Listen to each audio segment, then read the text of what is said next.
semuanya, selamat datang di podcast kita. Kenalin, nama saya Felicia Zarasare dengan NIM 25106111142. Perkenalkan, nama saya Nazala Latifa dengan NIM 25106111151. Perkenalkan, nama saya Sandra Fai dengan NIM 25106111161. Pada kesempatan kali ini, kami akan membahas sebuah topik penting tentang pengakuan negara dan kedaulatan teritorial. Nah, topik ini tuh sebenarnya lumayan kompleks, tetapi sangat amat relevan karena dari pembahasan mengenai topik ini, kita itu dapat mengetahui bagaimana sebuah negara itu dapat diakui dan bagaimana negara itu menjalankan kekuasaannya di ranah internasional. Betul banget nih, karena pada dasarnya suatu negara tidak bisa berdiri sendiri tanpa adanya hubungan dengan negara lain. Jadi disinilah pentingnya konsep pengakuan dan juga kedaulatan.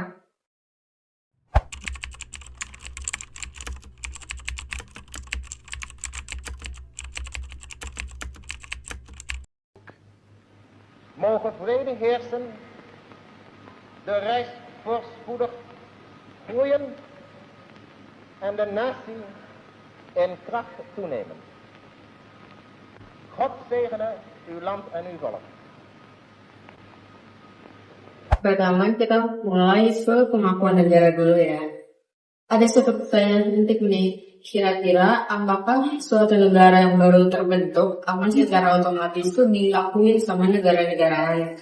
Nah, itu nggak selalu ya. Jadi, sebuah negara baru itu nggak otomatis diakui sama negara lain. Nah, pengakuan dari negara ini tuh sangat amat penting buat negara tersebut menjalin hubungan internasional dengan negara lain secara efektif. Artinya, meskipun suatu negara itu sudah memiliki atau memenuhi syarat sebagai suatu negara, tanpa adanya pengakuan, ia akan mengalami kesulitan dalam berinteraksi dengan negara yang lain. Menarik banget. Berarti pengakuan ini bukan tentang persoalan hukum aja ya? Nah, itu banget. Jadi itu pengakuan itu lebih banyak mempertimbangkan pertimbangan politik daripada hukum formal. Dan terus setiap negara itu memiliki kepentingannya sendiri. Apakah mereka itu ingin mengakui atau tidak? Nah, jadi dalam kajian hukum internasional ada dua teori utama tentang pengakuan. Yang pertama kita bahas dulu adalah teori deklaratoir. Nah, apa sih teori deklaratoir itu? Jadi teori deklaratoir itu menganggap bahwa sebuah entitas itu dapat diakui sebagai negara ketika mereka itu sudah memenuhi unsur-unsur dari negara. Nah, unsur-unsur dari negara yang kita bahas itu adalah wilayah, pemerintahan, penduduk, dan bagaimana apakah wilayah tersebut sanggup untuk menjalin hubungan internasional dengan negara lain. Jadi dalam teori ini, pengakuan itu hanya bersifat sebagai pernyataan aja, bukan sebagai sesuatu yang menentukan keberadaan dari negara tersebut. Nah, selanjutnya yang kedua adalah teori konstitutif. Apa sih teori konstitutif? Nah, jadi teori konstitutif itu merupakan teori yang beranggapan bahwa sebuah entitas itu dapat dianggap negara ketika mendapat pengakuan dari negara lain, yang dimana pengakuan ini itu menjadi faktor utamanya. Selain teori, ada juga jenis pengakuan itu sendiri. Ada dua jenis. Yang pertama, pengakuan de facto. Yang kedua, ada pengakuan de jure. Apa sih pengakuan de facto dan de jure itu? Nah, jadi pengakuan de facto ini tuh merupakan pengakuan yang sifatnya itu sementara. Jadi, negara-negara ini memberikan pengakuan ini ketika sedang menguji sebuah pemerintahan. Apakah pemerintahan itu stabil atau efektif?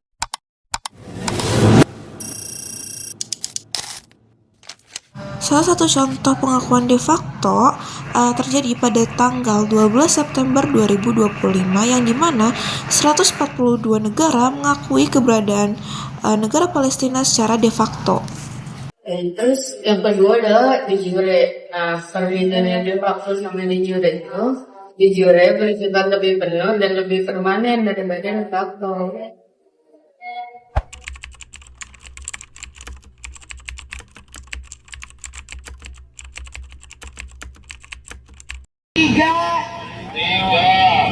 Dua, satu, ledakan.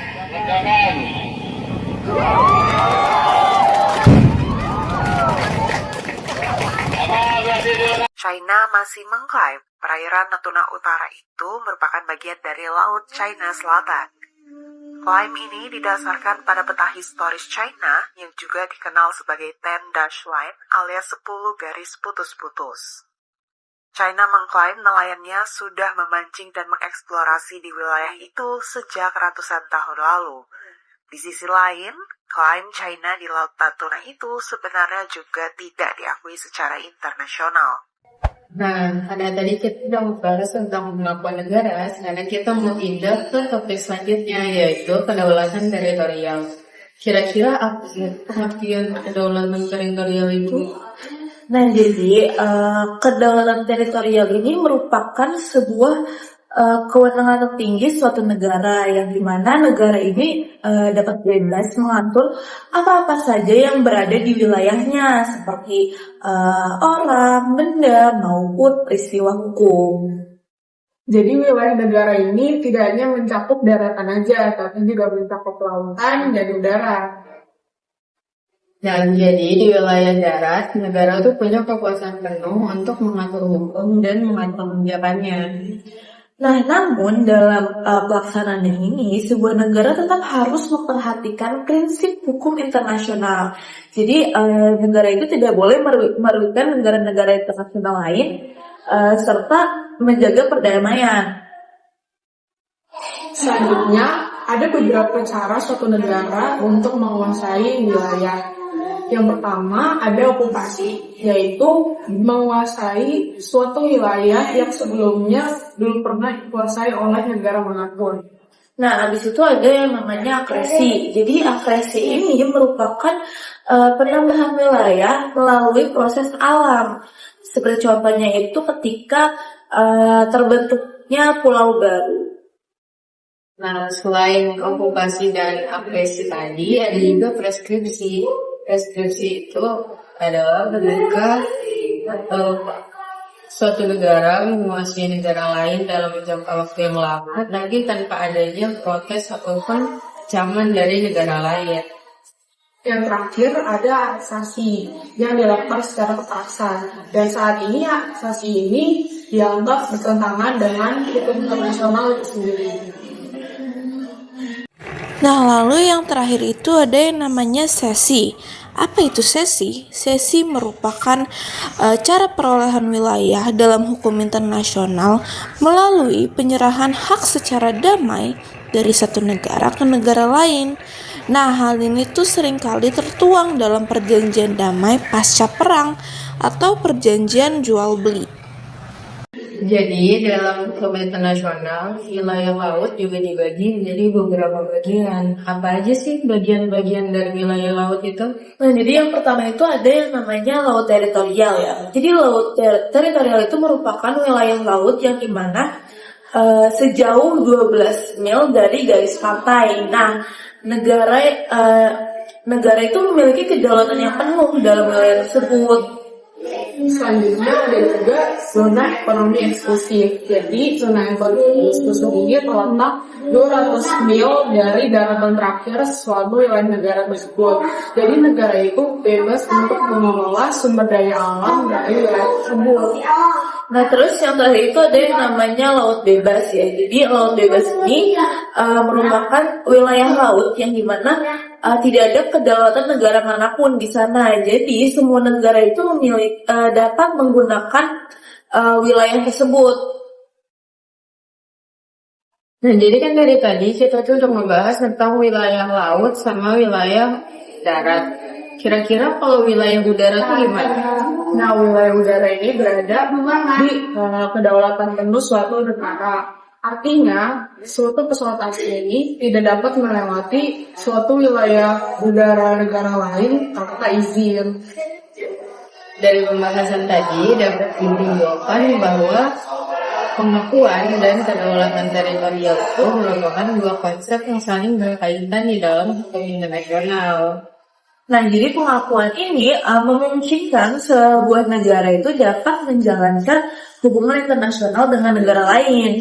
Sedangkan kedaulatan teritorial itu menjadi dasar bagi sebuah negara untuk menjalankan kekuasaannya. Kedua konsep ini sering menjadi sumber dinamika bahkan konflik dalam hubungan antar negara. Semoga pembahasan kali ini dapat membantu kita memahami konsep dasar hukum internasional dengan lebih mudah. Nah, terima kasih teman-teman udah mendengarkan. Sampai jumpa di episode berikutnya.